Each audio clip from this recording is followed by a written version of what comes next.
একজন মানুষ যখন আরেকজন মানুষের ক্ষতি করে, পৃথিবীর জীবনে আল্লাহ তা হতে দেন। তিনি তাৎক্ষণিকভাবেই সেই অন্যায় কাজ থামিয়ে দেন না। আবার প্রাকৃতিক কারণে যখন মানুষের ক্ষতি হয়, সেটাও আল্লাহ হতে দেন, বরং আমরা জানি সেসব আল্লাহর হুকুমেই হয়। এই দুই ধরনের ক্ষতির ক্ষেত্রেই দুটি পরিণতি হতে পারে। এক, যে সেই ক্ষতির কারণে মানুষটি মারা যাবে। সেক্ষেত্রে এই ঘটনাটি তার জন্য পরীক্ষা নয়, বরং এটা তার জীবন নামের পরীক্ষার সমাপ্তি। সে মুমিন ব্যক্তি হয়ে থাকলে এখন তার সত্যিকারের আনন্দের সময় শুরু।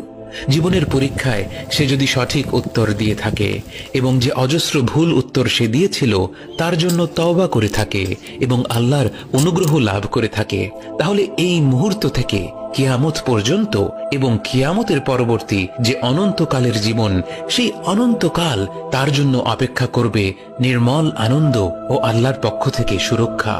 আর কোনোদিন তার প্রতি কেউ অন্যায় করতে পারবে না, আর একটি মুহূর্তের জন্যেও সে কোনো গ্লানি অনুভব করবে না।